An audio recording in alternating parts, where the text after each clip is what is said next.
time, I would like to hand over the time to our master. Good morning and happy Saturday to all. महिला दिनाच्या सर्व महिलांना हार्दिक शुभेच्छा. यावेळी आपण 8वा धडा शिकणार आहोत आणि धड्याचे शीर्षक आहे शिष्यांना शिकवणे. भाग दुसरा. मागच्या आठवड्यात आपण पहिला भाग बघितलेला आहे. आज आपण दुसरा भाग बघणार आहोत, शिष्यांना शिकवणे. आजच्या धड्यामध्ये आपण मार्चच्या 10व्या अध्यायाचा अभ्यास करणार आहोत. यामध्ये वेगवेगळे पैलू आहेत आणि त्याद्वारे ख्रिस्त आपल्या शिष्यांना 2000 वर्षानंतर जे आपले शिष्य आहेत त्यांना सुद्धा या धड्याद्वारे शिक्षण देत आहेत. ख्रिस्त त्यांना म्हणजे जे शिष्य आहेत त्यांना रोज कामासाठी कशी तयारी करायची याबद्दल शिकवण देतात. या अध्यायामधून शिष्यत्वासाठी जे महत्त्वाचे धडे आहेत ते या ठिकाणी आपल्या सर्वांना देत आहेत. इतरांच्या समाधानातून तो देखील धडे या ठिकाणी देत आहेत. आता या धड्यामध्ये आपण 4 प्रकारचे शिक्षण देणार आहोत. तर ते कोणते आहेत? फरुशी आले आणि येशू बरोबर संभाषण करत होते आणि फरुशी आले व त्यांच्याबरोबर सूतपत्राच्या विषयावर वाद घातला. आई व त्याच्याबरोबर आई वडिलांनी आपली लेकरे येशूकडे आशीर्वाद देण्यासाठी आणली. एक श्रीमंत मनुष्य सार्वकालिक जीवनाविषयी विचारतो आणि एक आंधळा मनुष्य दृष्टीमान. एक श्रीमंत मनुष्य आणि त्याचा अत्यंत महत्त्वाचा प्रश्न जो सार्वकालिक जीवनाविषयी होता. आपला प्रोत्साहन घेऊन त्याला अनुसरण्याचे बक्षीस काय आहे हे आजच्या धड्यामध्ये संपूर्ण धड्यामध्ये आपण शिकणार आहोत. रविवारचा भाग आपण बघणार आहोत. विवाहासाठी देवाची योजना. मार्क 10वा अध्याय आणि 1 ते 12 वचनामध्ये हे सांगितलेलं आहे. त्या काळामध्ये सुद्धा समाजामधल्या काही गोष्टींच्या बद्दल शिक्षण देणाऱ्या प्रसिद्ध अशा शाळा त्या काळामध्ये होत्या. त्या काळामध्ये अत्यंत महत्त्वाच्या 2 शाळा होत्या. त्यामध्ये काय सांगितलेलं होते की विवाह आणि सूतपत्र याबद्दल वेगवेगळे असे नियम त्यावेळेला त्या शाळेमध्ये शिकवले जाते. त्यामध्ये पहिली शाळा जी होती ती होती शमायामध्ये. या शाळेमध्ये सूतपत्राबद्दल जे शिक्षण दिले जात होते की जर एखाद्या जोडप्याला लेकरं झाली नाही किंवा एकमेकांच्या भावनांच्याकडे दुर्लक्ष केलं आणि त्यांच्यापैकी जर विवाहबाह्य संबंध असतील तर तुम्ही काय करू शकता, तर तुम्ही आपल्या पत्नीला सूतपत्र देऊ शकता. असं या शमाया या शाळेमध्ये शिकवलं जात होतं. पण हे शिक्षण थोडं कठोर आणि कठीण पद्धतीत होतं. तरी देखील म्हणजे सूतपत्राबाबत त्यांना ही या ठिकाणी सूट देण्यात आलेली होती आणि बरेचसे लोक यांना मान्यता देत होते. तसंच दुसरी जी शाळा आहे ती आहे हिरेट येथील शाळा.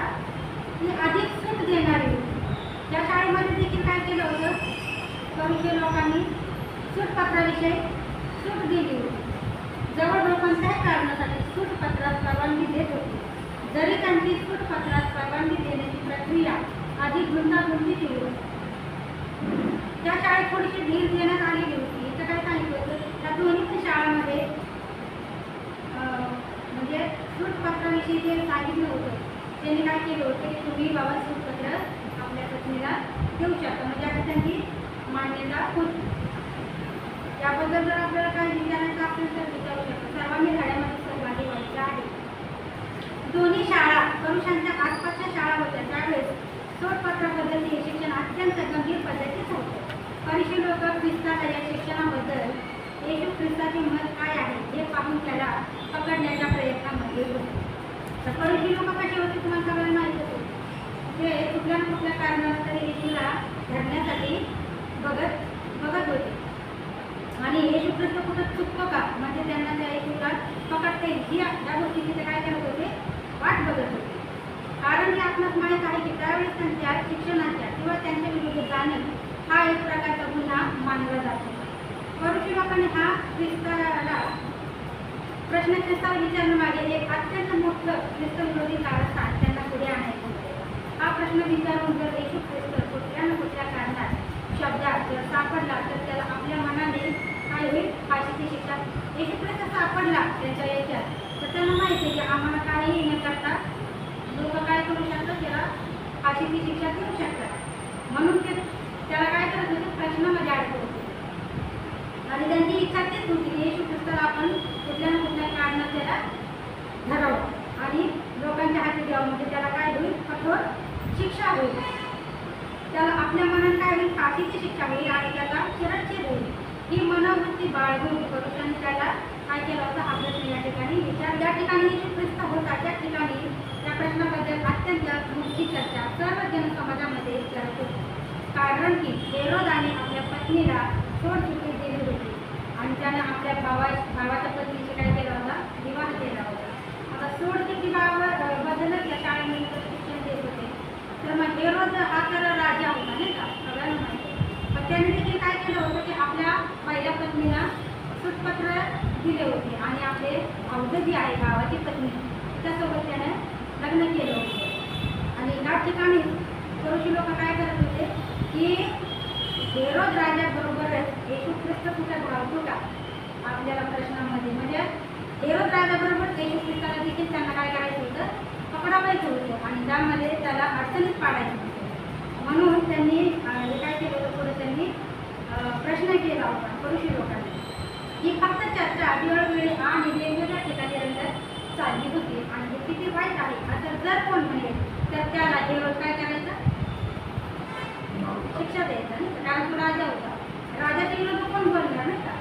कारण तो होता. त्याने जरी सोडचिठ्ठी देऊन दुसरा विवाह केला असेल तरी प्रजेमध्ये कोणाची हिंमत नव्हती की बाबा राजा तुझी चूक केलेली आहे आणि हे योग्य नाही असं कोण म्हणू शकत नव्हतं. आणि जर कोण म्हटलाय माझं करून तर त्याला काय करायचं? राजा शिक्षा द्यायचा नाही का? त्याच्यामुळे कोण हिंमत करत नव्हतं.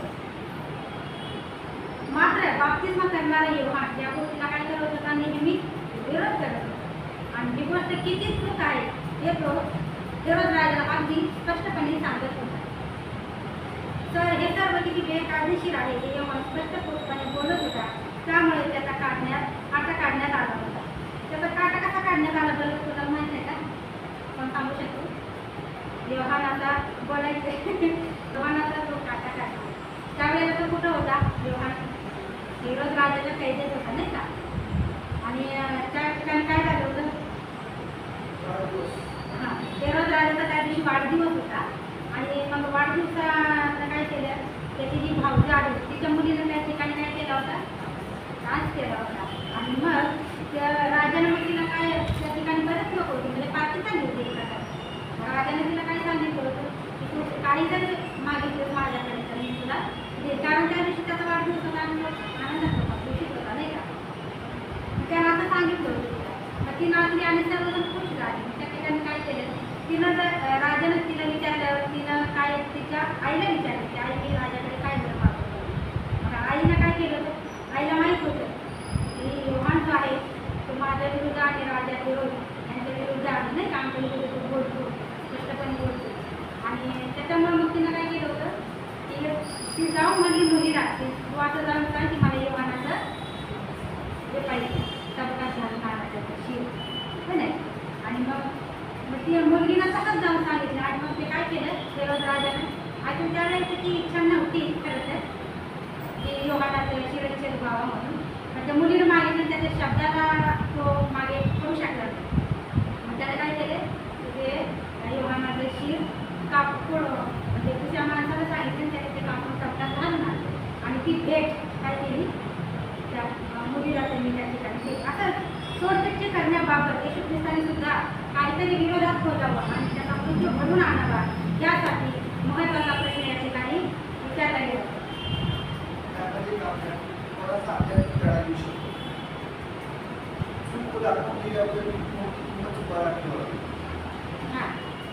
राजा असणार त्या ठिकाणी कोण डान्स केलं होतं चूक केली स्वतःच्या भावाला स्वतःच्या बायकोला सुटत घेऊन स्वतःच्या भावाशी लग्न करून त्या राजाला आव्हान केलं होतं आणि त्याची किंमत या जीवनाला चुकावी लागली. त्याच मार्गदर्शनाची त्या बाईने सांगितले मला आणून द्यावं लागलं.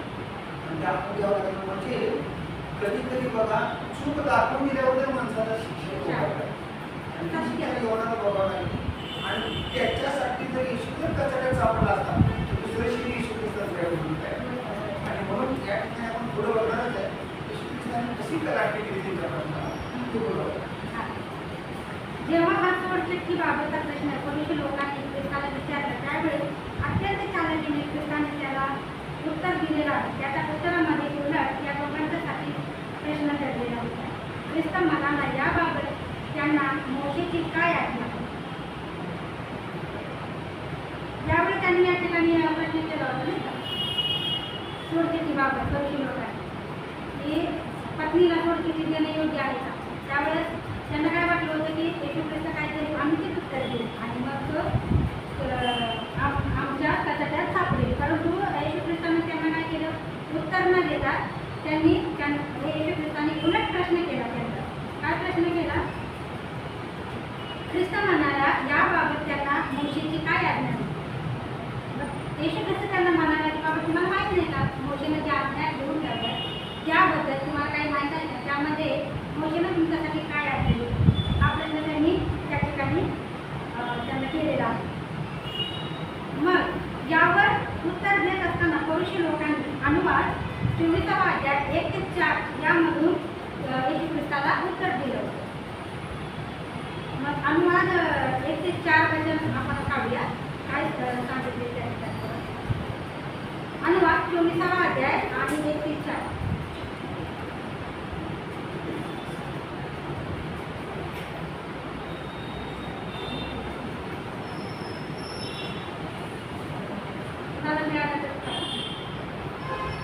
एखाद्या पुरुषाने एखाद्या स्त्रीशी लग्न केल्यानंतर त्याला तिची वागणूक अनुचित वाटल्यामुळे ती त्याला आवडण्याची झाली तर त्याने सूटपत्र घेऊन तिच्या हाती द्यावे आणि तिला घराबाहेर काढावे. त्याच्या घरून बाहेर निघाल्यावर तिने जाऊन पाहिजे तर दुसरा नवरा करावा. पण त्या दुसऱ्या पुरुषाची तिच्यावर तक्रारी होऊन त्यानेही सूटपत्र तिच्या हाती दिले व तिला घराबाहेर काढले. तिच्याशी लग्न केले हा दुसरा नवरा केला तर तिला घालून देणाऱ्या पहिल्या नवऱ्याने ती भ्रष्ट झाल्यामुळे तिला पुन्हा बायको करून घेऊ नये. कारण परमेश्वर या गोष्टीचा पीठ आहे. तुला जे परमेश्वर देश तुला रतन म्हणून देत आहे त्या देशाला पाप दोष लागण्यास कारण होऊ नकोस. काय सांगितलेलं आहे की जर नवऱ्यानं पत्नीला काय कारणास्तव सोडचिठ्ठी दिली तर तिनं जाऊन समजा दुसरा लग्न केलं आणि दुसऱ्या नवऱ्यानं जर तिला सोडचिठ्ठी दिली तर पहिल्या नवऱ्याला तिला परत घरात घेऊन नये. कारण का ऑलरेडी ती काय झालेली आहे भ्रष्ट झालेली आहे. म्हणून पहिल्या नवरा तिला परत घरामध्ये घेऊ शकत नाही. जे या वचनामध्ये आपल्याला सांगितलेलं आहे की आणि याच गोष्टीचा परमेश्वराला देखील काय आहे भीत आहे. कारण तो काय म्हणते की तुला जो वचन म्हणून जो दिलेला आहे तो काय होईल भ्रष्ट होईल. म्हणून पहिल्या नवऱ्याने तिला परत घरात घेऊ नये अशी सक्त ताकीद या वचनामध्ये आपल्याला दिलेली आहे. खरं पाहिले असता अनुवाद हा होता की स्त्रियांसंबंधीची सुरक्षितता पुरवावी. त्या वचनाच्या येशू ख्रिस्ताचं हेच होतं नाही का की बाबा तुम्हाला समजावं की हे जे शिक्षण देत आहे त्या शाळेचा उद्देश काय आहे तर स्त्रियांना जी सुरक्षितता पाहिजे हवी आहे ती यातून मिळणार आहे. परंतु विवाह आणि याच नियमाला शास्त्रलिखित आशा नियमाला हिलेच्या शाळेनं कलाटणी दिली आणि असे शिक्षण दिले होते कोणत्याही कारणास्तव तुम्ही पत्नीला सोडचिठ्ठी देऊ शकता. या शिक्षणाद्वारे ते स्त्रीला दुय्यम दर्जा देऊन एका बाजूला काढतात. याशिवाय शाळेत काय शिकवलं होतं म्हणजे कसं सोडचिठ्ठी द्या कुठलाही कारण असू कुठलंही तुम्ही आपल्या पत्नीला सोडचिठ्ठी देऊ शकता. कारण ती काय केली त्या शाळेनं दिली होती. त्यावेळेस यावर काय बोलणार तुम्ही आणि मध्ये कोणत्याही कारणास्तव तुम्ही सोडचिठ्ठी द्या.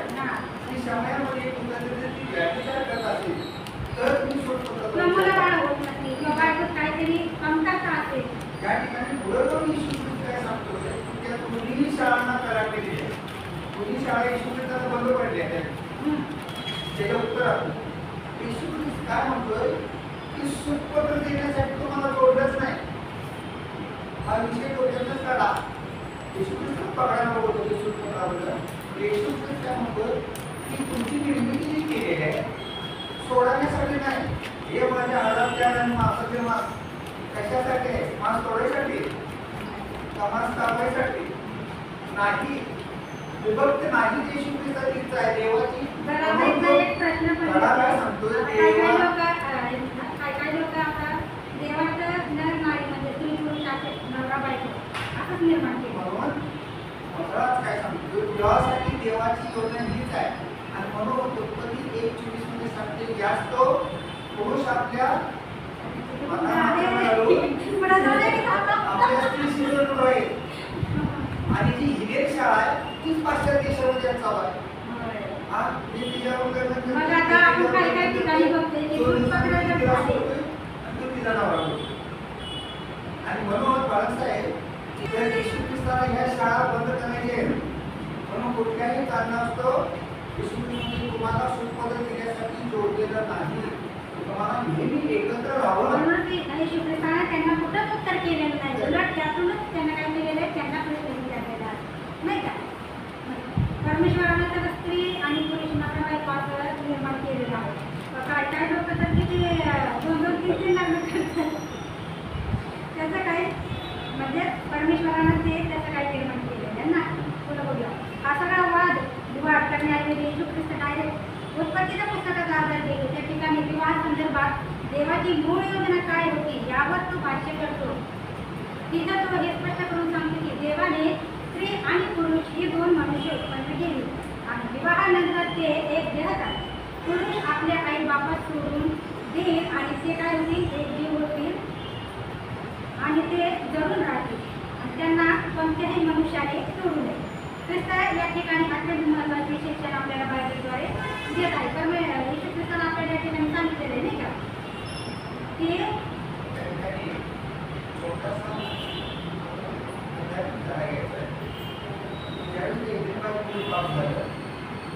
ज्यावेळेस तू बाई अर्ध खाऊन अर्ध नवऱ्याने गोष्ट दिली त्यावेळेस आदामाला माहिती होतं की हे माझ्या हातात काळ आहे माणसानं काढलेला त्या गावानं काय की त्याची सुखपत्र दिलं असते. ते जागाने म्हणून तुम्हाला जातो मी नाही म्हणणार. परंतु जणांना खाल्ले आपण या पिलावर खाल्लं पाहिजे. म्हणून दिसत एक देह घ्या म्हटलेला आहे. बापाला म्हणून सुखात दुःखात दारिद्र्य करेल काय वाढत आहे श्रीमंतीत आरोग्यात हे तिथे शब्द घेतल्या जातात. तो काही खेळ बनवला नाही. तिथं चाललेलं असते हे काही तिथं ओढ घेतले असतात शपथ घेतलेले असतात. त्या ओढीच घेतलेले नाही. एकत्र राहण्यासाठी का पदर सोडण्यासाठी नाही. आता तू लईच काळी आहे तू लई गेलेला आहे आता तुम्हाला आवडण्याच नाही तुम्ही पाचशे देशामध्ये चालते त्याच्यासाठी केलेलं नाही तर जोडलेलं नाही. हे निश्चित सांगायचं जे मनुष्य देवाने जोडलेलं आहे ते मनुष्यानं तोडू नये हीच परमेश्वराची इच्छा नाही का. म्हणून सुखपत्राचा कुठं उल्लेख नाही. हिने घेतल्या शाळेप्रमाणे अशाच प्रकारे देवाचे नियम अनेक ख्रिस्ती धर्म शिकवणाऱ्यांनी स्वतःच्या मनाने स्वतःच्या फायद्याकरता आणि लोकांच्यावर दबाव टाकण्याकरता केलेले आहे. उदाहरणार्थ देशाबाचा आपला मूळ नियम बदलून त्या बदल्यात मानवी नियम केला आणि त्याचे शिक्षण जगाला दिले. परंतु याबाबत आपण ख्रिस्ताप्रमाणे देवाच्या मूळ योजना काय आहे याकडे आपले लक्ष केंद्रित केलं पाहिजे. जर अशा प्रकारे कोणाचा विवाह वाईट वळणाला जर गेला असेल तर त्याला वाचवण्याचा प्रयत्न आपण या शास्त्रात बायबलद्वारे केला पाहिजे. कारण कुणावरही म्हणजे अशी वेळ येऊ नये तर यासाठी आपण काय केलं पाहिजे ना बायबलवरचं वाचून त्यांना काय केलं पाहिजे शिकवलं पाहिजे. आपण एकत्र कुटुंबिया नात्यानं ते राष्ट्रपती देवाची स्थापना परमेश्वराच्या त्या ठिकाणी केली. म्हणून वचन सांगते की याच पुरुष आपल्या आईवडिला सोडून स्त्रीशी जोडून राहील म्हणजे तो आपल्या पत्नीबरोबर. याचा अर्थ असा नाही की आता अर्थ उपलब्ध निघाला राहा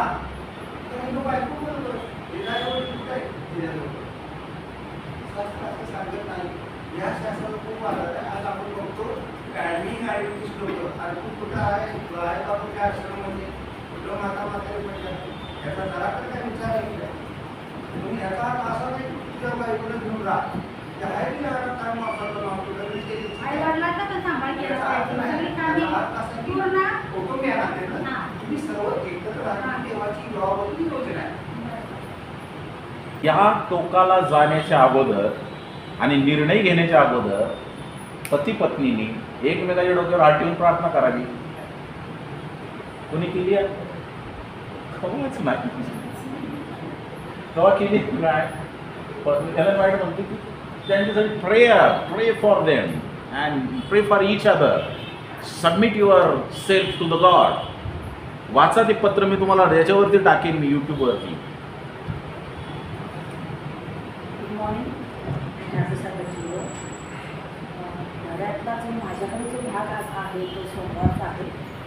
येशू आणि लेखी फर्स्ट टाइमच घेत आहे. काय चुकलं तर प्लीज फॉरगिव्ह मी.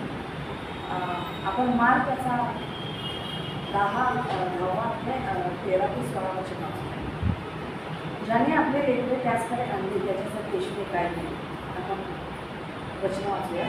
त्याने त्यांना स्पर्श करावा यासाठी लोक लहान बालकांना त्याचकडे आणत होते. परंतु शिष्याने त्यांना दाखवले. येशूने तिथे पाहिले तेव्हा तो रागावला आणि त्यांना म्हणाला, लहान बालकांना माझ्याकडे येऊ द्या, त्यांना मना करू नका, कारण देवाचे राज्य त्यांच्यासारख्याचे आहे. मी तुम्हाला खरे सांगतो, जो कोणी बालकासारखा देवाच्या राज्याचा स्वीकार करणार नाही त्याचा तेथे कधीही प्रवेश होणार नाही. तेव्हा त्याने बालकांना उचलून जवळ घेतले, आपला हात त्यांच्यावर ठेवला आणि आशीर्वाद दिला. येशूने ज्या लोकांनी बालकांना त्याच्याकडे आणले त्यांनी काय केलं? त्यांच्यावर हात ठेवून त्यांना आशीर्वाद दिला.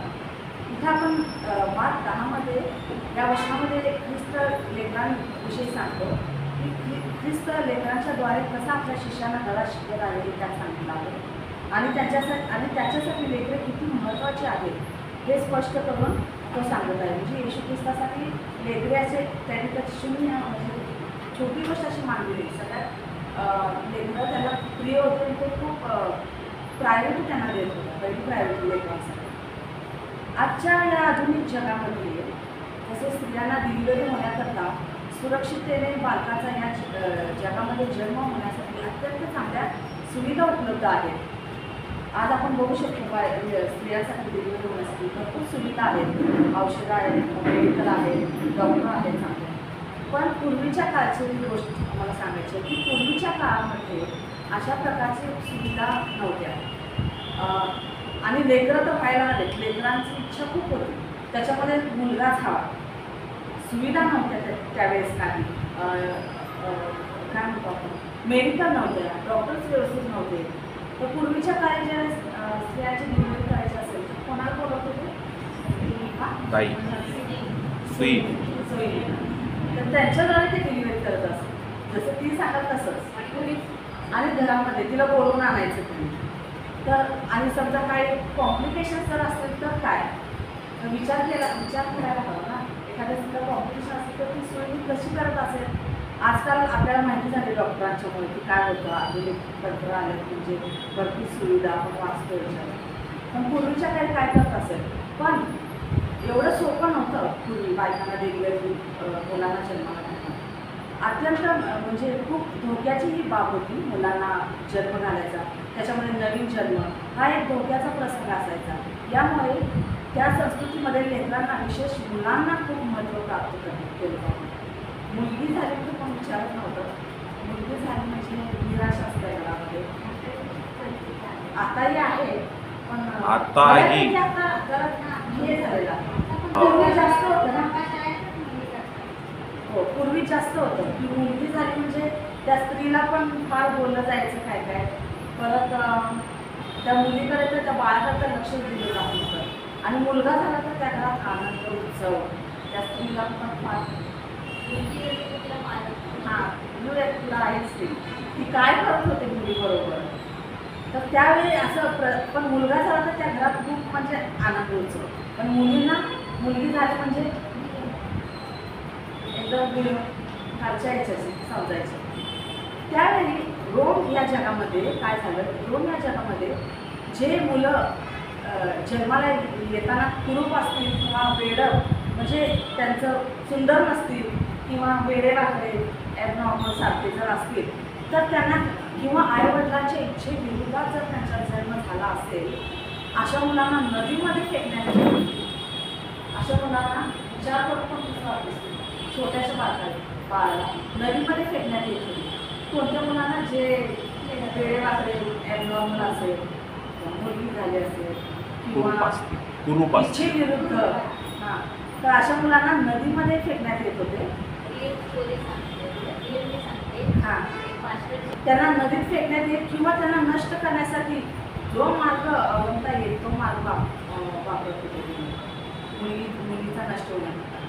या कालावधीमध्ये मुलांपेक्षा मुलींना कमी लेखलं जात होतं आणि जर ती मुलगी जन्मली तर तिला मारण्यासाठी तसेच सोडून दिलं जात असेल, काही वेळेस तिला वाचवलं जात असेल, काही वेळेस त्यांना सोडवलं जात असेल. यासाठी ती तिला वाढवायची, मोठी करायची आणि गुलाम म्हणून विकायची. यासाठी जर जगलीच मुलगी एवढा सगळा हे करून जरी जगलीच देवाच्या तर तिला वाढवायचं आणि विकून टाकायचं गुलाम म्हणून. तर असं हे रोम या जगामध्ये होत होतं. काय काय ठिकाणी आता ही मुलगी होतातच तसं.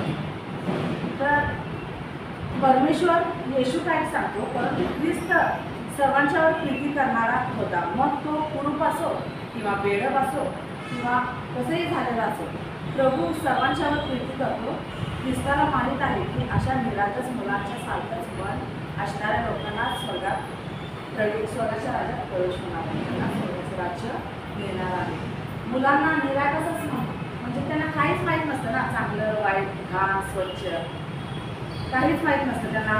मोठं छोटं म्हणजे आपण जसं सांगू तसं ते ऐकतं आणि त्यांना तिकडे हे घाण आहे तिकडे जाऊ नको म्हटलं तर ते जाणार, त्याला त्याचं काहीच वाटणार नाही. किंवा बऱ्याचशा आता आम्ही क्लासमध्ये पण बघतो किंवा लास्ट टाईम मला वाटतं शरदानाने पण सांगितलं की मुलं आता टिफिन खातात, एकमेकाच्या डब्यातून खातात, त्यांना काय माहिती जात पात वगैरे, ते किती निरागस असतात.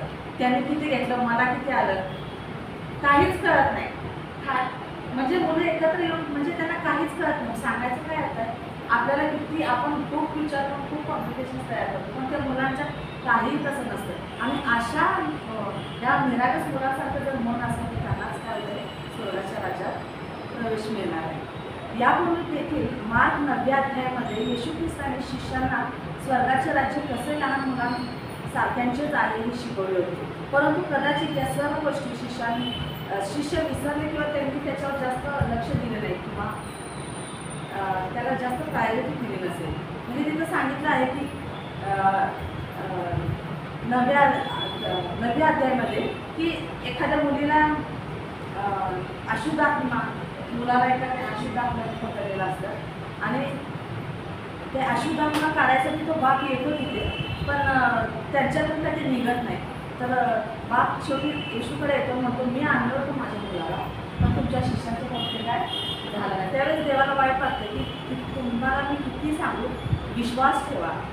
विश्वास ठेवा म्हणजे सगळ्या गोष्टी काय होते सोप्या होते. जर विश्वास नाही आहे तर काही होणार नाही. त्यावेळेस देव काय करतो, त्या मुलाला माझ्याकडे आला आणि देवाने त्या मुलाला बरं केलं आहे. आणि म्हणजे देवाने इतकं त्याला सांगितलं आहे तरी त्यांनी विश्वास ठेवला नाही. खूप गोष्टी शिकवल्या देवाने की लेकरांबद्दल, पण शिष्याने काय केलं ते विसरून गेले तो. आणि म्हणून मार्क 10 या अध्यायामध्ये जेव्हा त्या महत्त्वाच्या लेकरांना, त्या बालकांना घेऊन ज्यावेळेस पालक ख्रिस्ताकडे येतात, ज्यावेळेस ख्रिस्त भूतलावर होता त्यावेळेस प्रीचिंग करत होता, त्यावेळेस अशाच महिला काय करतात, आपल्या मुलांना घेऊन आशीर्वाद येशूचा आशीर्वाद आपल्या लेकरांना मिळावा म्हणून त्या तिकडे जात असतात. आणि तिथे गेले असताना येशू कधी एकटा नव्हता, त्याच्याबरोबर भरपूर मोठा क्राऊड असायचा.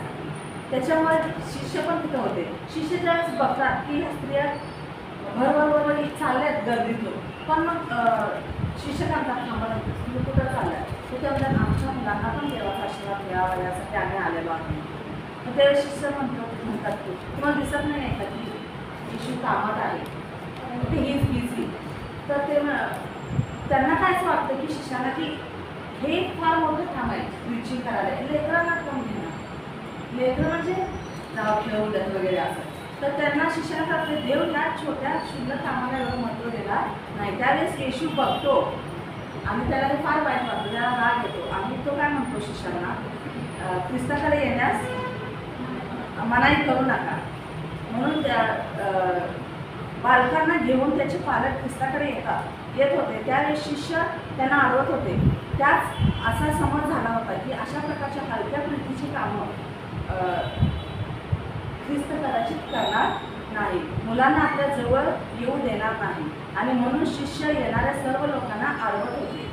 या सर्व गोष्टीबद्दल येशूला काय होतं, वाईट वाटलं आणि त्याने शिष्याची कान उघडणी व्हावी यासाठी ख्रिस्ताने त्यांना सल्ला दिला. ख्रिस्ताने शिष्यांना उघड सांगितले की त्यांनी कोणत्याही बालकांना अडथळण आणू नये, माझ्यापासून येण्यास त्यांना रोखू नये. भले मी कितीही बिझी असो, किती थकलेला असो, काही असो, मुलांना जर माझ्याकडे यायचं असेल तर त्यांना घेऊन घ्या, त्यांना रोखू नका. कारण स्वर्गाचे राज्य अशाच निरागस आणि मनाने स्वच्छ असणाऱ्या बालकांसारख्याचेच आहे. कारण देवावर त्यांचा विश्वास अगदी विनाशर्त असा असतो आणि विश्वास विना तक्रार पूर्णपणे असा असतो. ते कोणत्याही गोष्टीची तक्रार करत नाही, ते विश्वास ठेवतात. आणि म्हणून देव काय सांगतो की त्यांना माझ्याकडे येऊ द्या. आणि आपणही ॲज अ टीचर्स, पालक आणि आपल्या आजूबाजूला आपल्या समोर कोणतंही लेकरू आलं तर आपण त्याला चांगलंच सांगायला पाहिजे येशूबद्दल की कारणाचा मार्ग असाच आहे. भले कठीण परिस्थिती येणार, कारण सोपं नाही आहे कारणाचा मार्ग, पण आपण काय करायचं, घेऊन जायचं, कारण स्वर्गाचं राज्य तुमच्यासाठीच आहे. आणि म्हणून मी जास्त काय करते मुळात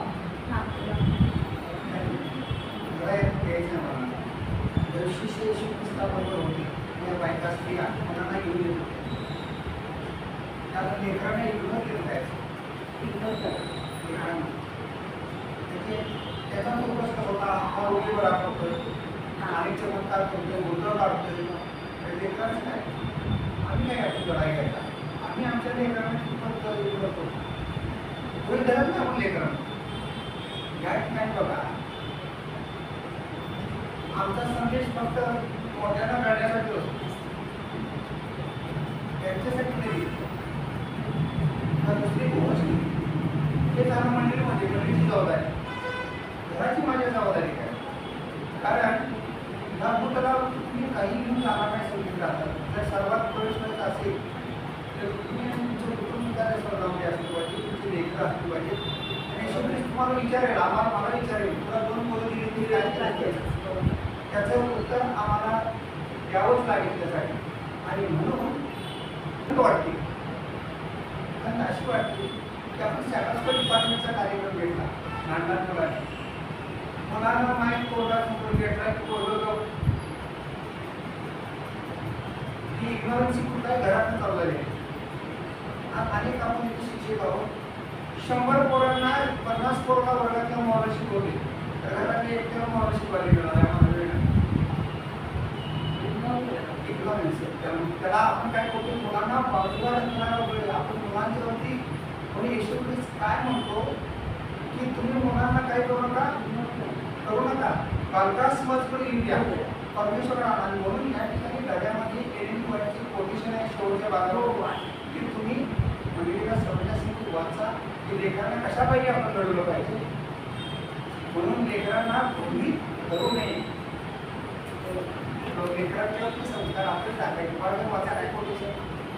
या ठिकाणी मी 95 पान नंबरवरती जे अत्यंत उत्कृष्ट असं एलन व्हाईट यांचं शेवटचाच पॅरेग्राफ आहे. ख्रिस्ताप्रमाणे नसलेल्या तुमच्या शिलाने येशूला सादर करू नका. तुमच्या थंडपणामुळे व कठोरपणामुळे लेकरांना त्याच्यापासून दूर ठेवू नका. त्यांना असे कुठेही कारण देऊ नका की त्यांना वाटेल तर तुम्ही तेथे असाल तर स्वर्ग त्यांच्यासाठी आनंदाचे ठिकाण असणार नाही. धर्माविषयी असे काही बोलू नका जे लेकरांना समजणार नाही, किंवा अशी कृती करू नका जसे काही त्यांनी लहानपणी ख्रिस्ताला स्वीकारण्याची अपेक्षा आहे. त्यांच्यावर खोटा प्रभाव पाडू नका की ख्रिस्ताचा धर्म हा एक दुःखाचा धर्म आहे आणि तारणाऱ्याकडे येण्यासाठी त्यांनी ते सर्व सोडून दिले पाहिजे. ज्यामुळे त्यांचे जीवन आनंदाचे होते. स्त्रिया लेकरांना आशीर्वाद देण्यासाठी त्या गल्लीत बसत होत्या. आम्ही चर्चमध्ये आमच्या इकडे मोबाईलवर वाईट वाटत नाही, माझ्यासाठी सुद्धा माझ्यासाठी वैयक्तिक आहे. घरात आपण घेण्यासाठी बरं का. आणि आजकालच्या या जगामध्ये मुलांना आणायलाच नको. की मला माझ्यामध्ये त्यातून काय सुधारावं. अरे तर लेकरांना आपण देवाच्या मुलांमध्ये परमेश्वरातून घेऊन आलं पाहिजे. कारण त्यांना घेऊन आपण स्वर्गात जायचं आहे. का आत्ताच तिथं तुम्हाला मुलं सांगितली पाहिजे, तिथं नको त्या मुलं तुम्हाला तिथे माझं लोक म्हणजे लेकर पाहिजे ना, त्याची तयारी करायची आहे. तर हेच सांगायचं आहे.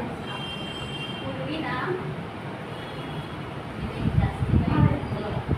शिक्षक म्हणून काही लेखक शिक्षक आहेत, काही पालक आहेत आणि आपल्या समोर जी काही लेखक येतील तशी येतील तर आपलं हेच कर्तव्य आहे की त्यांना येशूची किंवा बायबलविषयी सांगायला पाहिजे. त्यांना हे शिकवून दिली पाहिजे की स्वर्गाच्या राज्यात जायचं आहे, बा तुमच्यासाठीच आहे आणि तुम्ही येशूला स्वीकारलं पाहिजे. भले किती अडचणी येऊ काय एवढं विश्वास ठेवला पाहिजे आणि हे शिक्षण देणं गरजेचंच आहे. जसं आता माझ्या क्लासमध्ये मी बाकीचे विषय थोडं कमीच असतं, पण मॉरल माझा पिरियड म्हणजे आम्ही लेकरं पण एवढे ऐकण्यात एकदम मग्न होऊन जातात की कोण डिस्टर्ब केलं तरी होतं. म्हणजे त्याच्यातून तो एकच सब्जेक्ट शिकवतो पण पूर्ण दिवसाचं बाकीचे सगळे विषय त्यांना आपोआप समजत जातात. म्हणजे देव मार्गदर्शन खूप करत असतं. मला पण हे सांगणं आहे की आपण अजून करायला पाहिजे. मी एवढं करते असलं मला अजून हे करायचं आहे, शिकवायचं आहे मुलांना बायबलमधून जास्त. पण बाकीचे सगळं सोपं होऊन जातं. आणि भले आपल्याकडे आपण ख्रिस्ती आहोत पण आपल्या हातात शाळेत असताना बाहेरचे पण लेखन असतात ना, काही तर त्यांना चांगलं आणि वेळ जाऊन ते सांगतात. त्यामुळं आपण चांगलं शिकवतो तेव्हा पालक देखील खुशच होतात बाहेरचे की बाबा त्याला मॉरलमधून काहीतरी मुलं शिकत आहेत, आज असं बोलला मुलगा असा वागला आहे. त्याच्यामुळे आपण हे केलं पाहिजे. यातून काय देव आपल्याला सर्वांना आशीर्वाद देतो.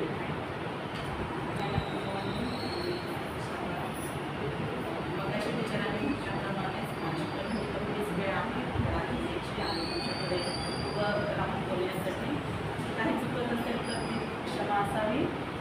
आणि आजचा माझा धडा आहे मंगळवारचा आणि टॉपिक सुंदर आहे उत्तम गुंतवणूक. ठीक आहे सर, ऐकल्यावर शब्द आहे तो खूपच स्पर्श झाला जेव्हा मी अभ्यास करत होते की उत्तम आणि गुंतवणूक जर दोघांना डिवाईड केलं तर उत्तम म्हटलं तर आपल्याला सगळं चांगलं त्याच गोष्टी आठवतात. हे की नाही, हे चांगलं ते चांगलं ते चांगलं, पण त्याच्या अपोजिट जे वाईट आहे ते आपल्याला नसते. आणि गुंतवणूक म्हणजे संसाराची जी जो मिनिंग आहे तो म्हणजे एखाद्या प्रॉपर्टीसाठी आपण पैसा बोलतो, बरोबर हे की नाही. आपले लेकरं लहान आहेत, त्यांच्या भविष्यासाठी बरेच पालक लोक काय करतात, गुंतवणूक करतात. तर हा असा एक टॉपिक आहे. तर ह्या टॉपिकमधून पुढं आपल्याला आध्यात्मिक काय शिकायचं आहे तर त्यासाठी वचन आहे मार्क ह्याचा 10वा अध्याय आणि 17 ते 31 अशी वचनं आहेत. पण त्यामध्ये 2 पॅरेग्राफ आहेत. पहिल्या पॅरेग्राफमध्ये सार्वकालिक जीवन प्राप्तीविषयी एका श्रीमंत तरुणाचा प्रश्न आहे आणि तो प्रश्न तिथं पूर्णपणे सुटत नसल्यामुळे दुसरा पॅरेग्राफ आहे त्याचं नाव आहे संपत्तीची आडकाठी. आणि मग तिथं असं म्हटलेलं आहे की विश्वास आणि शिष्यत्वाची किंमत याविषयी कोणते महत्त्वाचे धडे या ठिकाणी प्रकट करण्यात आले आहेत. मग तो कोणीही असो, श्रीमंत असो किंवा मग गरीब असो. परत वाचते, विश्वास आणि शिष्यत्वाची किंमत याविषयी कोणते महत्त्वाचे धडे. आता ह्या आठवड्याचा जो धडा आहे म्हणजे शिष्यांना शिकविणे. काय आहे, शिष्यांना शिकविणे आणि शिष्यांचा विश्वास आणि शिष्यत्वाची किंमत ह्यात पण फरक आहे. विश्वास ठेवणे एक वेगळी बाब आहे पण शिष्यत्वासाठीची किंमत मोजावी लागते ती दुसरं एक वेगळी बाब आहे. आणि ह्यामधूनच हा जो श्रीमंत मुलगा आहे, तरुण आहे, तो येशूकडे आलेला आहे आणि प्रामाणिकपणे येऊन येशूला म्हणत आहे. पहिलं वचन वाचते मी, 17 वचन, मार्क याचा 10वा अध्यायाचं 17 वचन आहे की मग तो निघून वाटेस लागणार. तोच एकाने धावत येऊन व त्याच्या पुढे गुडघे टेकून त्याला विचारले, उत्तम गुरुजी, सार्वकालिक जीवन हे वतन मिळण्यास मी काय केले पाहिजे. येशू त्याला म्हणाला, मला उत्तम का म्हणतोस? एक जो देव त्याच्या वाचून कोणी उत्तम नाही. आणि अशा प्रकारे आता येशूचं आणि त्या तरुणाचं इथं संभाषण सुरू झालेलं आहे. तर संभाषणामध्ये त्याने गुडघे टेकले, येशूकडे आला, हे की नाही, का कारण येशू गुरुजी होते, येशू चांगलं शिकवत होते. प्रत्येक वेळी कुठेही बघायचं तर येशूकडे अवतीभोवती नेहमी गर्दीच असायची. आणि म्हणून त्याने पण ऐकलं होतं की हे एक उत्तम गुरुजी आहेत, एक चांगले शिक्षक आहेत, चांगलं काहीतरी शिकवतात, म्हणून येशूकडे यायचं. आणि त्याने विचारलं, काय नाही, गुडघे टेकले आणि उत्तम गुरुजी म्हणून प्रणाम केला किंवा नमस्कार केलेला आहे. आणि प्रश्न केला की सार्वकालिक जीवन हे वतन मिळण्यास मी काय केले पाहिजे. हे बघा, खूप सुंदर प्रश्न आहे आणि खूप गांभीर्याचा प्रश्न आहे की सार्वकालिक जीवन. सार्वकालिक जीवन हे सहजासहजी मिळालेलं किंवा दिलेलं नाही, हे की नाही. सार्वकालिक जीवन प्राप्त करून देण्यासाठी येशू ख्रिस्ताने खूप मोठं बलिदान दिलेलं आहे. आणि ह्या तरुणाचा प्रश्न आहे की ते मिळवण्यासाठी मी काय केले पाहिजे. आणि अशाच प्रकारे दोघांचा जेव्हा संवाद चाललेला आहे तेव्हा हा प्रश्न विचारत असताना सार्वकालिक जीवन मिळवण्यासाठी काय केले पाहिजे हा जेव्हा प्रश्न विचारला, तर येशूने काय केलेले की 10 आज्ञेच्या दुसऱ्या पाटीद्वारे येशूने प्रतिसाद दिलेला आहे. तर 10 आज्ञा ह्या कोणाच्याद्वारे प्राप्त झाल्या? मोशेच्या. हे केले. मोशेला देवाने किती पाट्या दिल्या? 2. एका पाटीवर 4 आज्ञा, दुसऱ्या पाटीवर 6. पहिल्या 4 ज्या होत्या त्या मनुष्याने देवासोबत कसं वागावं, आणि दुसऱ्या पाटीवर 6 आज्ञा ती मनुष्याने मनुष्यासोबत कसं वागावं. आणि मग त्या दुसऱ्या पाटीचा प्रतिसाद घेतला, म्हणजे त्या दुसऱ्या पाटीवरची मदत घेऊन येशूने पुन्हा ह्या कल्पनेचं जे आहे किंवा त्याचा जो प्रश्न आहे त्यासोबत त्याला विचारलं की काय विचारलं आपण वचन वाचूया. मार्क याचा 10वा अध्याय आणि 19वा वचन आहे की तुला आज्ञा ठाऊकच आहेत, खून करू नकोस, व्यभिचार करू नकोस, चोरी करू नकोस, खोटी साक्ष देऊ नकोस आणि ठकवू नकोस, आपला बाप व आपल्या यांचा मान. येशूने त्याला सांगितलं की बा हे आज्ञा पाळायच्या. तर त्याने उत्तर दिले, म्हणजे त्या तरुणाने उत्तर दिले की गुरुजी मी आपल्या तरुणपणापासून ह्या सगळ्या आज्ञा पाळत आहे. तरुणपण किंवा लहान जसं त्याला शिकवण्यात आलं, जसं आता मगाशीचा जो आपण धडा शिकलो की लहान मुलांना येशूजवळ येऊ द्या, त्यांना मनाई करू नका, असं येशूचं ते उत्तर होतं.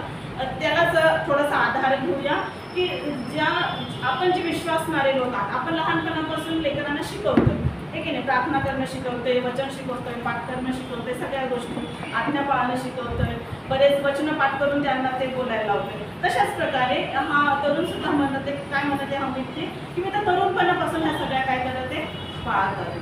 काय लहानपणा तो शिकला नव्हता का? तरुणपणापासून पाळते, त्याचं उत्तर असंच आहे ना, तरुणपणापासून पाळते.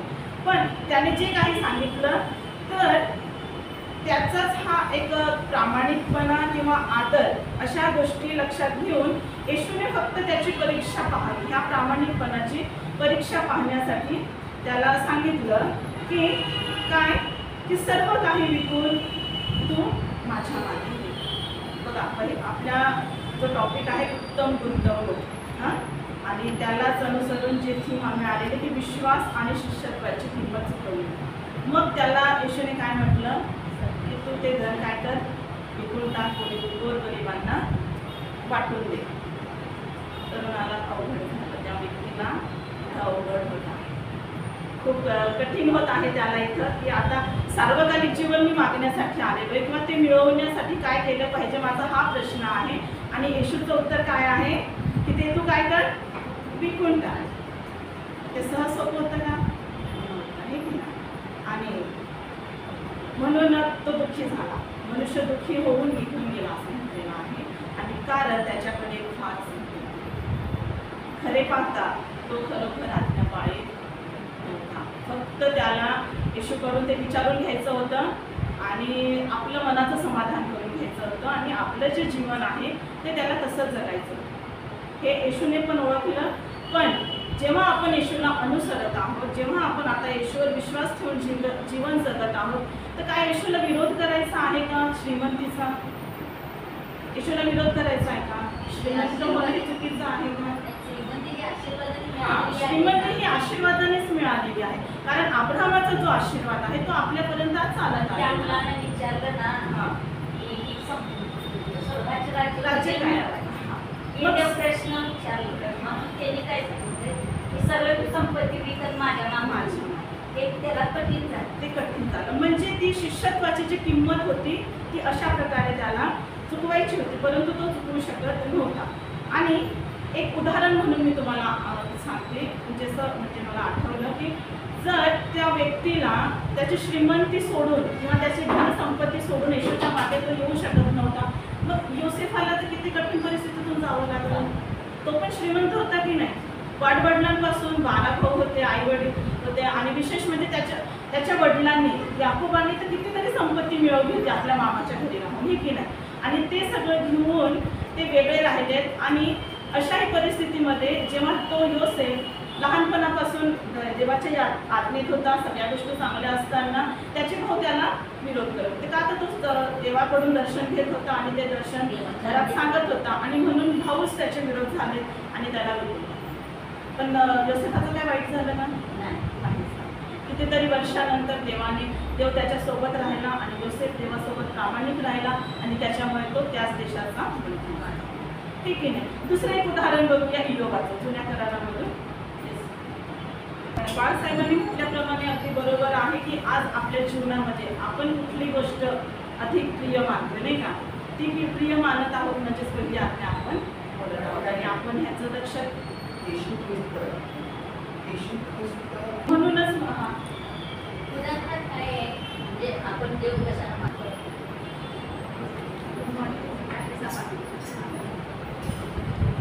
मी दुसऱ्यांदा एखादा पाठ घेत आहे आणि एखादा धडा शिकवायचा. आम्ही स्कूलमध्ये पण एखादा धडा शिकवायला त्यावर त्याची थोडी तयारी करतो. एक जरी शब्द मिसिंग असला, मी म्हणजे तिसरीला एकदा शिकवणार होते कोण कुठे राहतो, आणि त्या कवितेमध्ये तुम्हाला एकच शब्दाचा अर्थ कळला, त्यामध्ये पूर्ण कविता मी शिकवायची तर तुम्ही दुसरा धडा घेतला. मग आता ह्या धड्यामध्ये मी धडा शिकवणं म्हणजे त्या धड्यामध्ये पूर्ण आपलं डीप ज्ञान असावं, खोलवर ज्ञान असावं. आणि मला फारसा अभ्यास नाही आहे. पहिल्यांदाच माझ्याकडे जो धडा आहे पहिल्यांदा थोडंसं वाचन केलं, त्याचं जर सर सांगितलं तर माझ्याकडे जो धडा आला आहे गुरुवारचा, त्या धड्याचं नाव आहे माझा प्याला तुमच्याने विवेक आहे. तर यामध्ये मार्क 10:32 ते 45 या वचनांमध्ये आपण अभ्यास करणार आहोत. 32मध्ये असे म्हटले की मग ते वर येरुशलेम जात असताना वाटेने येशू त्यांच्या पुढे चालला. तेव्हा ते विस्मित झाले आणि मागोमाग येणारे घाबरले. तेव्हा तो पुन्हा त्या 12 जणांना जवळ बोलावून घेऊन आपल्याला काय होणार आहे ते त्यांना सांगू लागला. म्हणजे काय की येशू ख्रिस्त जेव्हा जात होता तेव्हा त्याचे जे शिष्य होते त्याच्या पाठीमागून चालत होते, आणि चालत असताना ते थोडे घाबरत होते. नंतर ते सगळे एकत्र बसले आणि एकत्र बसल्यानंतर येशू ख्रिस्त त्यांना सांगायला लागले की भविष्यामध्ये काय होणार आहे याकडे तुम्ही सांगू लागले. 32-34 सांगितले की त्यांनी की तो आपल्या मृत्यूविषयी भविष्यवाणी करत होता. म्हणजे पुढे येशू ख्रिस्तावर जे होणार आहे हे भविष्य येशू ख्रिस्ताला अगोदरच माहीत होतं, आणि तो आपल्या शिष्यांना सांगत होता की भविष्यवाणी करत होता की कसे प्रधान याजक जे आहेत ते मला पकडतील, दुसऱ्या जातीतील लोकांकडे सोडवतील, मला कोड्याने मारतील, माझा घात करतील, परंतु मी काय करेन, परंतु मी तिसऱ्या दिवशी पुन्हा उठेन. येशूने पहिल्याच आपल्या शिष्यांना ही भविष्यवाणी केली होती. म्हणजे येशू ख्रिस्ताला माहीत होते की त्याच्याबरोबर पुढे भविष्यामध्ये काय होणार.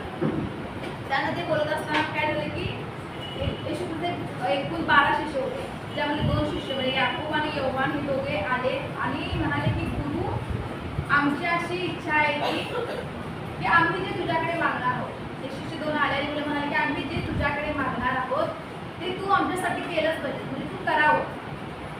असं म्हटल्यानंतर म्हणजे तू जे आम्ही मागणार ते तू कर. पण आपण काय म्हणतो, आपण जर चर्चमध्ये गेलो की आपण देवाला म्हणतो की जे मला हवं आहे ते तू दे. आपण असं काही वेळा म्हणत नाही की जे तुला हवं आहे ते तू कर. आपण असं म्हणतो की देवा आज मला हे हवं आहे, मला हे हवं आहे, तू म्हणजे मला जे हवं आहे तू ते दे. म्हणजे आपल्या इच्छेप्रमाणे हवं असं वाटत असतं. प्रभूनं असं सांगितलं आहे की तुझ्या इच्छेप्रमाणे नाही, जे मला हवं आहे ते माझ्या इच्छेप्रमाणे तुझ्या आयुष्यामध्ये. मग तो असं म्हणतो की माझ्या इच्छेप्रमाणे होऊ दे अशी तू प्रार्थना कर. मग याकूब आणि योहान हे त्याला सांगत होते. म्हणजे त्यांच्या मनामध्ये म्हणजे याकोबाने यहोवाला असं का सांगितले की तू माझ्या मी तुझ्या उजव्या बाजूला बसणार आहे किंवा डाव्या बाजूस काय बसणार आहे. तर म्हणजे त्यांच्या मनामध्ये अशी इच्छा आली होती की आपण हे जे 10 शिष्य आहेत त्या 10 शिष्यापेक्षा मोठं व्हावं असं त्यांच्या मनामध्ये आलं होतं. कारण त्यांना काय होतं की त्यांना या 10 शिष्यापेक्षा मोठं पण हवं होतं. त्यांना वाटत होतं की आपल्याला इतकं जर मोठं स्थान मिळालं तर प्रभूच्या राज्यामध्ये परमेश्वराच्या राज्यामध्ये पण मला मोठं स्थान मिळेल. ते म्हणत असतं की मला उजवीकडे बसव आणि डावीकडे बसव. म्हणजे काय त्यांना एक पद हवं होतं, एक अधिकार हवं म्हणजे त्यांना मोठं स्थान होतं. त्यानंतर मग येशू त्यांचं बोलणं ऐकतो आणि म्हणतो की तुम्हाला कल्पना नाही की तुम्ही माझ्याकडे काय मागता.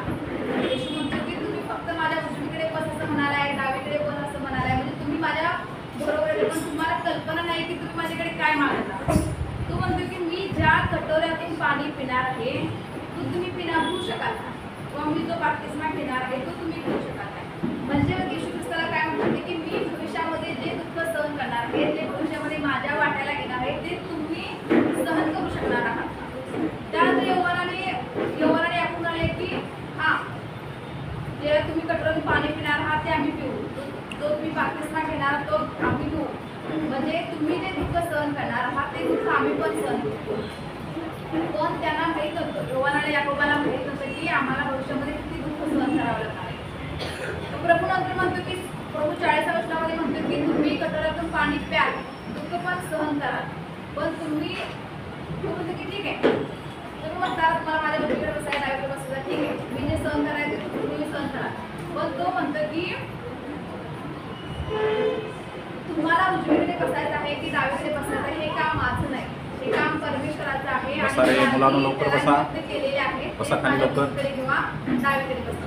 त्यानंतर वचन येते म्हणते की हे जेव्हा हे दोघे ख्रिस्ताशी बोलत होते तेव्हा इतर जे शिष्य होते 10 शिष्य ते चिडायला लागले. यहोवाने चिडायला लागले, दिशा करू लागले. कारण त्यांना असं वाटत होतं की हे दोघं आमच्यापेक्षा मोठे होत आहेत, समाजामध्ये मोठी पोझिशन मागत आहे. म्हणजे त्यांच्यामध्ये एक स्पर्धा सुरू झाली होती. लक्षात येत होतं. त्यानंतर 42 महिन्यांपर्यंत सांगितले की प्रभूने इथे सांगायचे होते की दुसऱ्या जातीचे जे सरदार होते, मोठी लोक होते ते आपल्यापेक्षा छोट्या लोकांचे अधिकार गाजत होते. परंतु येशू ख्रिस्ताला असं म्हणायचं होते की जर तुम्ही माझ्या एवढे मोठे होणार असाल, माझे शिष्य होणार असाल, सेवक होणार असाल तर तुम्हाला कसे असायला हवे तर तुम्ही दीन आणि नम्र असायला हवे. म्हणजे तुम्ही या पृथ्वीवरती या जगामध्ये जेवढे दीन, जेवढे छोटे, जेवढं नम्र व्हाल तेवढंच परमेश्वराच्या राज्यामध्ये तुम्ही कसे मोठे केले का. प्रभू म्हणते की या जगामध्ये मी आलो कारण मला लोकांची सेवा करायची. मी यासाठी या जगामध्ये आलो नाही की तुम्ही 10 शिष्याने 12 शिष्याने माझी सेवा करावी. मी यासाठी या जगामध्ये आलो नाही की दुसऱ्या लोकांनी माझी सेवा करावी. मी यासाठी या जगामध्ये आलो आहे की मी दुसऱ्या लोकांची सेवा करावी, मी तुमची सेवा करावी. आणि जर तुम्हाला माझ्यासारखे व्हायचे असेल तर तुम्हाला कसे माझ्यासारखे दीन नम्र असायला हवे. मग काय केले की आता येशू ख्रिस्ताचे आपण थोडीशी गुंतवणूक. येशू ख्रिस्त कसा होता, नम्र होता, दीन होता. म्हणजे येशू ख्रिस्ताने आपल्या स्वर्गातील स्थान सोडून आपल्याला स्वतःला शून्य केलं आणि शून्य करून ते या पृथ्वीवरती आला. यावरून आपल्याला समजले की येशू ख्रिस्ता किती नम्र आणि दीन स्वभावाचा होता. कारण त्याने आपल्याला शून्य करून लोकांच्या मध्ये तो आला होता. दीनता जो आहे तो घमंडाचे गुण आहे. म्हणजे जर तुम्ही खंबंडी असाल तर परमेश्वर म्हणजे आपल्यामध्ये जे आपण खंबंड्याचा स्वभाव असतो तर परमेश्वर खंबंडी लोकांना कधीही काय करत नाही, कधीही स्थान देत नाही. यहुन्ना 3:30 मध्ये लिहिलेलं आहे की येशूवरती जेव्हा चुकीचे आरोप लागले तेव्हा तो गप्प बसलेला होता. त्याने विरोध केला नाही की तुम्ही असं काय बोलता, आम्ही बरोबर आहे. मग हा जो स्वभाव आहे किंवा लोक येशूला काय करायचे, लोक त्याला मारत होते तरी पण तो गप्प बसला. हे जे प्रतीक आहे हे जिनियाचे प्रतीक आहे. यहुन्ना 3:30 मध्ये म्हटलंय की लोक जेव्हा येशूला राजा करण्यासाठी येत होते तेव्हा काय झालं की येशू तिथून निघून गेला. आपण सामान्य माणसं कोणते असतो, आपल्याला कोणते राजा करण्यासाठी येते म्हणजे आपल्याला एखादं मोठं स्थान देणार आहे तर आपण काय करतो, ते आनंदाने स्वीकारलं असतं. परंतु येशू असा होता का नाही, तो येशू कसा होता तर दीन आणि नम्र होता. म्हणजे त्याला हे राजा करायचं स्थान त्याला नको होतं, त्याला लोकांची काय करायची, सेवा करायची. तिसरा येशूचा गुणधर्म होता तो म्हणजे तो आज्ञाधारक होता. म्हणजे प्रभूनं किंवा परमेश्वराने जी त्याला आज्ञा केलेली होती ती त्याने पाळलेली होती. फिलिपिया 2:8 मध्ये असं लिहिलं होतं की त्याने क्रूसवरील आपला जो मृत्यू होता तो पण सहन केलेला होता. म्हणजे त्याने काय केलं होतं की परमेश्वराची इच्छा काय केलेली होती, पूर्ण केलेली होती. त्यानंतर आपल्या प्रभूचा तिसरा पुत्र पाहायला मिळतो म्हणजे क्षमा करणं. येशू ख्रिस्ताला मारण्यात येत होतं, म्हणजे आपल्याला कुणी जरा हर्ट केलं, काय ते बोललं तरी पण आपल्याला सहन होतं, म्हणजे आपली चूक असो किंवा नसो. पण परमेश्वर असा नव्हता. परमेश्वराला क्रूसावरती जेव्हा खेळवण्यात येत होतं, त्याला मारण्यात येत होतं, तेव्हा पण तो देवाकडे प्रार्थना करत होता की हे परमेश्वरा तू यांना माफ कर, कारण त्यांना माहित नाही की हे काय करत आहे. म्हणजे क्षमा करणे हा जो गुणधर्म आहे हा येशू ख्रिस्तामध्ये होता. आणि येशू ख्रिस्ताला असं वाटत होते की हे जे माझ्यात गुण आहेत हे माझ्या शिष्यामध्ये असावेत, माझ्या सेवकामध्ये असावेत. त्यानंतरचा गुण होता तो म्हणजे सेवा करणं. येशू ख्रिस्ताने काय केलं, येशू ख्रिस्ताने काय केलं की लोकांची सेवा करण्यासाठी तो आला होता. त्यानं आपल्या शिष्यांचे पाय धुतले. म्हणजे त्याला असं म्हणत होते की कोणतंही काम असं नाही छोटं किंवा मोठं नाही, आपल्याला सगळी कामे आपण करायला हवी. त्यानंतर गुणधर्म त्याचा होता की प्रार्थना करण्यास हवा. येशू ख्रिस्त जरी देवाचा पुत्र असला तरी सुद्धा काय त्याने प्रार्थना करण्याची कधी सोडली नाही. खूप ठिकाणी आपण पाहिलंय की येशूने सकाळी प्रार्थना केली, पहाटे प्रार्थना केली. म्हणजे तो परमेश्वराचा पुत्र असून नेहमी तो प्रार्थना करत होता. म्हणजे आपण काय केलं पाहिजे, आपल्या जीवनामध्ये कधी काही संकट आले, काही पण आलं तर आपण काहीतरी प्रार्थना केली पाहिजे. येशू ख्रिस्ताचा स्वभाव कसा प्रेमळ होता, म्हणजे तो सगळ्यावरती प्रेम करणारा होता. मग ते कुष्ठरोगी असू दे किंवा सामरी लोक असू दे, सगळ्यावरती त्यानं प्रेम केलं होतं. येशू ख्रिस्ताने निस्वार्थी जीवन जगलेलं होतं, म्हणजे त्याच्या मनामध्ये कधी स्वार्थ आला नाही. त्यामुळं त्याची अशी इच्छा होती की आपले जे शिष्य आहेत, आपले जे सेवक आहेत ते सुद्धा त्यांचं जीवन म्हणजे त्यांनी कसं निस्वार्थीपणे जीवन जगले पाहिजे. प्रभूने असे म्हणजे लढायच्या शेवटला असं म्हटले की सेवक कसा असावा. तर सेवक जो आहे त्याने आपल्या कधीही एकमेकांची स्पर्धा करू नये. आणि आपण वागत असताना प्रत्येक आपलं जे वागणं आहे ते आपण देवाच्या वचनाला धरून वागत आहोत, त्या वागत याची त्यांनी काय नेहमी पालन केली पाहिजे. जो सेवक आहे त्याने नेहमी चांगले काम करण्याची इच्छा करावी, नेहमी चांगले काम करावे. सेवकाने कधी कुणाची कमतरता किंवा चुकीची वागणे असेल, म्हणजे काय तर कोणी चुकत जाऊन सगळ्यांनी चुकत असेल, जर चुकत असेल तर त्याला एखादा माणूस चुकत असेल आपल्याला तुला काय करते की नाही असेल असं नाही, व्यवस्थित त्याला सभ्य भाषेमध्ये प्रेमानं समजावून सांगायला हवं. त्यानंतर म्हणजे काय, जो सेवक आहे किंवा जो शिष्य आहेत जे येशूचे वचन पाळतात त्यांनी त्यांचे विचार कसं चांगले असायला हवे. आणि आपल्या कार्यातून येशू ख्रिस्ताने हेच दाखवलेलं आहे. म्हणजे या धड्यात आपल्याला काय शिकायचं आहे की आपण नेहमी कसं नम्र आणि दीन असायला हवं. म्हणजे जसं येशू ख्रिस्त वागला, जसं नम्र वागला, जसं त्यानं दुःख सहन केलं, जसं दुसऱ्यासाठी जगला, तसंच आपण जगायचा प्रयत्न करावा असं त्याला या पाठामधून हा गुरुवारचा भाग आहे. आणि गुरुवारच्या भागामध्ये आपल्याला बघायला मिळते की मी तुझ्यासाठी काय करावे म्हणून तुझी इच्छा आहे. परमेश्वर त्या तासाला विचारत आहे किंवा आंधळ्याला विचारत आहे की मी तुझ्यासाठी काय करावे. यासाठी मार्क या अध्यायातून मार्क 10:46 मध्ये 46 ते 52 वचन आपण वाचूया. त्याच्यामध्ये लिहिलेलं आहे की मार्कच्या पुस्तकामध्ये आतापर्यंत परमेश्वर येशू लोकांना होत आहे की त्याचा चमत्कार होतो कोण आहे व त्याची विनंती कोणाला सांगू नका व शांत राहा असं येशू सांगतो. येशू यरिहो सोडत असताना वाटेत बर्तिमी या नावाचा आंधळा भिकारी बसला असता जेव्हा हा नासरेतकर येशू आहे त्याने पाहिले तेव्हा तो मोठमोठ्याने ओरडू लागला, अहो दावीद पुत्र येशू माझ्यावर दया करा. तेव्हा येशू त्या आंधळ्या भिकाऱ्याने गप्प राहावे म्हणून लोक त्याला धमकावू लागले, परंतु तो मोठ्या मोठ्याने येशूचे नाव घेऊन ओरडू लागला. तेव्हा येशू त्याला हाक ऐकू येशू थांबला व लोकांना म्हणाला, त्याला माझ्याकडे येऊ द्या. या लोक म्हणाले, धीर धर, तो तुला बोलवत आहे. तेव्हा येशूने आपले वस्त्र टाकले, तेव्हा त्याने आपले वस्त्र टाकले व येशूकडे आला.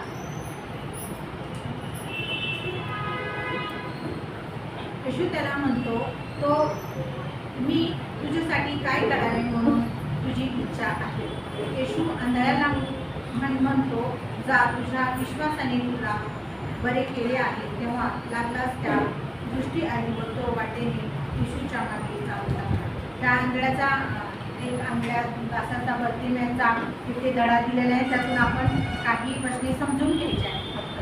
तर येशू ख्रिस्त वाटेने जात असता आंधळा भिकारी बर्तिमेय असले तर येशू येत आहे हे ऐकून तो त्यांना हाक मारू लागला की येशूच्या काळात आंधळ्या लोक बरेच असे आंधळे पांगळे लोक होते आणि त्या रस्त्याला जात होते आणि त्यांना तेव्हा त्यांनी भीक मागण्याशिवाय त्यांना काहीच गत्यंतर नव्हता. असे बरेच लोक होते, त्यांनी काय करायचं, पण ते काय करू ते मग भीक मागत बसला होता.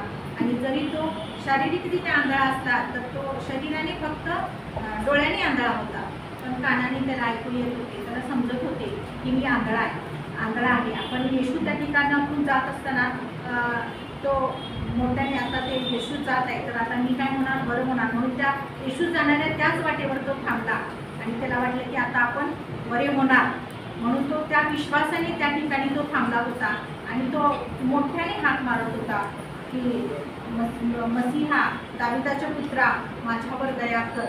आणि त्याने ओळखलं होतं काय येशू ख्रिस्त आहे आणि तो मला बरं करणार आहे, म्हणून ते बायबल असं सांगतं की तो आहे त्या परिस्थितीमध्ये त्याने स्वतःच्या अंगावरचे वस्त्र आहेत त्याच ठिकाणी टाकले आणि तो तसाच केला, कारण त्याला माहीत होतं की ह्या वस्त्राचा मला इथून पुढे परत काही उपयोग होणार नाही, कारण तो जिवंत परमेश्वर माझ्यासाठी येत आहे आणि तो जिवंत येशू ख्रिस्त मला बरं करणार आहे, तो मला दृष्टी देणार आहे, म्हणून तो तिथे जात होता. आणि जसे लोक त्याला धमकावित होते आणि काही लोक त्याला काय करते अडवत होते, येशूकडे जाऊ देत नव्हते, ते आता आपण तू जाऊ नको असे म्हणत होते, परंतु परमेश्वराला त्याची कळवळ किंवा आपण जेव्हा आपण प्रार्थना करतो येशू ख्रिस्त ज्याप्रमाणे आपली प्रार्थना मान्य करतो त्याचप्रमाणे येशू ख्रिस्ताला त्या आंधळ्याची कळवळ ऐकायला गेली किंवा त्याच्या कानावर पडली आणि तो कानावर पडले असता येशू काय म्हणाला की त्याला दटावू नका, त्याला तो म्हणतोय की येशू ख्रिस्त त्याला बोलवत आहे आणि तो बोलवत असताना त्याने तिथेच आपली वस्त्र टाकली आणि तो येशूकडे गेला. जशा प्रकारे येशू आंधळ्याला आपल्या जवळ बोलवतं तशाच आपली विनंती ऐकून आपल्या जवळ तसे बर्तिमेयला येशूने विचारले मी तुझ्यासाठी काय करावे अशी तुझी इच्छा आहे, आणि तो जवळ गेल्यानंतर येशू ख्रिस्त काय म्हणतो की तुझी काय इच्छा आहे की मी तुझ्यासाठी काय करावे. त्यावेळेस आंधळा बर्तिमेयला आपली गरज सांगतो की मी आंधळा आहे, मला काय पाहिजे आहे, मला डोळे द्या तो म्हणतो. तेव्हा येशूने त्याला तात्काळ दृष्टी दिली. त्यावेळेस येशूने काय केले की त्याला तात्काळ दृष्टी दिली आणि विश्वासाने त्याने, कारण त्याने कसं मागितलं होतं की असंच मला द्या असं मागितलं नव्हतं, त्याने पूर्णपणे विश्वास ठेवला होता की परमेश्वर मला देणारच आहे, हा तारणार आहे, हा नासरेतकर येशू आहे आणि तो मला बरंच करणार आहे, म्हणून त्याला विश्वासाने देवाने त्याला बरं केले. अनेक तिथं बरेच अनेक डोळस लोक होते पण त्यांना कदाचित समजलं नसेल की हा नासरेतकर येशू आहे, तो फक्त डोळ्याने आंधळा होता पण कानाने त्याने अनेक असे चमत्कार ऐकले होते. या ठिकाणी जाऊन येशू ख्रिस्त अनेकांना डोळे देत आहे, पांगळ्यांना पाय देत आहे, सर्वांच्या इच्छा पूर्ण करत आहे असे त्या आंधळ्याने ऐकले होते. आणि पण कानाने तो आंधळा नव्हता, कानाने त्याने सर्व चमत्कार ऐकले होते म्हणून त्याने विश्वासानं त्याच्याकडे मागितले आणि तो बरा झाला. आपण सुद्धा आज सगळ्या गोष्टी ऐकतो पण त्याप्रमाणे करत नाही, आपण विश्वास परमेश्वरावर ठेवत नाही, आपण आपल्या विश्वासामध्ये कमी पडतो म्हणून आपल्याला काही गोष्टीमध्ये काही अडचणी येतात आणि खरोखर जर आपण आपल्या विश्वासाने परमेश्वराकडे मागितलं तर परमेश्वर आपल्याला सर्व गोष्टी देतो. आपल्याबरोबर नेहमी येशू असतो, आपण त्याला विश्वासाने कधीच आपल्या विश्वासामध्ये आपण उणे पडायची नाही आणि म्हणून येशू त्याला आंधळ्याला बरे केला. तसंच आपण सुद्धा येशूवर उत्तम विश्वास ठेवला पाहिजे. व वचन सांगते की दृष्टी आल्याबरोबर तो येशू सगळ्यांना सांगत फिरला असता की मला आता डोळे आले, मी आता कुठेतरी जाऊन फिरतो, सृष्टी सौंदर्य बघतो, काहीतरी जाऊन करतो असं त्याला आंधळ्याला वाटलं असतं. पण आंधळ्यानं तसं केलं नाही, बर्तिमेयानं काही तसं केलं नाही. तो काय केला, येशूच्या मागे ते सगळं सोडून येशूच्या मागे गेला आणि त्याने काय केलं, येशूच्या मागे गेला. तो नातेवाईकांना भेटला नाही, दुसऱ्या कुठल्या गोष्टी केल्या नाही. त्याचप्रमाणे आपण देखील आपली जेव्हा आपण काहीतरी विनंती करतो, परमेश्वर आपली विनंती ऐकतो, त्यावेळेस आपण परत देवाकडे जात नाही, देवाची आठवण करत नाही, आपण इतर गोष्टीमध्ये गुरफटून जातो. तसं देवा इतर गोष्टीमध्ये गुरपटून न जाता खरोखर प्रथम मला ते परमेश्वराने दिले आणि त्या परमेश्वराची आपण गौरव करायला पाहिजे, देवाची स्तुती करायला पाहिजे आणि आपली गरज खरोखर नेहमीच परमेश्वर भागवतो. देवाने आपल्या सर्व गरजा पूर्ण केलेल्या आहेत. त्याला सोडून बर्तम्या गेला नाही. तर म्हणून बर्तमिया या शब्दाचा अर्थ आहे, त्याला देवाने अर्थ दिलेला आहे. बर्तमिया याचा अर्थ असा आहे की सन्मानाचा पुत्र. म्हणून परमेश्वराने त्याला त्या बर्तमीला, त्या आंधळ्याला सन्मानाचा पुत्र असं नाव दिलेलं आहे. आणि खरोखर आज आपण या सगळ्या गोष्टी एक छोटीशी गोष्ट होती हे जो पाठ मला दिला याबद्दल आभारी आहे. आणि तसंच आपण सन्मानाचे आपण देखील अशाच ह्या आंधळ्या बर्तम्यासारखा विश्वास परमेश्वरावर ठेवूया आणि आपण विश्वासाने आपण तो बर्तम्याचा सन्मानाचा पुत्र आणि आपण सन्मानाच्या कन्या अशा म्हणूया आणि देवाला गौरव देऊया. आणि सर्व संकटातून सोडवणारा आपला परमेश्वर आहे. हे मला पाठ दिल्याबद्दल मला सर्वांचे मंडळीचे आभार आहेत. माझे कुटुंबाने ऐकल्या याबद्दल देखील आभार आहे. थँक्यू.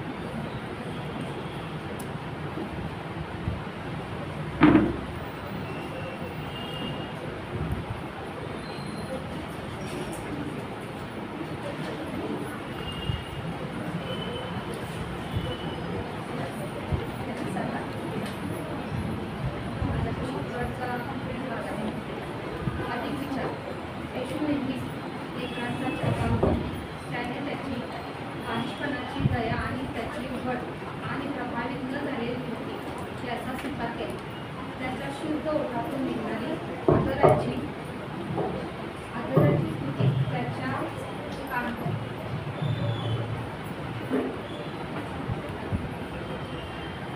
कानात संगीत होते आणि ते त्याला ताजेतवान करीत होते.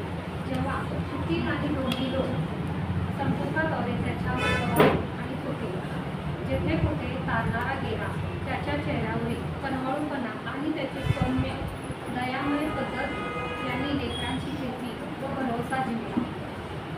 ज्या कोणाला सोडून अधिकाराप्रमाणे विश्वासाच्या उच्च पदावर आहे आणि त्यांच्याकडे अवाढव्य संपत्ती आहे, ते दिसते की सर्व काही सोडून देणे व ख्रिस्ताला अनुसरणे हा फार मोठा त्याग आहे. परंतु त्या सर्वांसाठी जे त्याचे शिष्य बनतात त्यांच्यासाठी हा वर्तमानाचा नियम आहे. आज्ञा पालनापेक्षा कशाचाही स्वीकार केला जाणार नाही. स्वतः शरण जाणे हा ख्रिस्ताच्या शिकवणीचा सार आहे. बहुतेक वेळेस याला अधिकांश भाषेमध्ये सादर करताना व आनंद घेताना दिसते.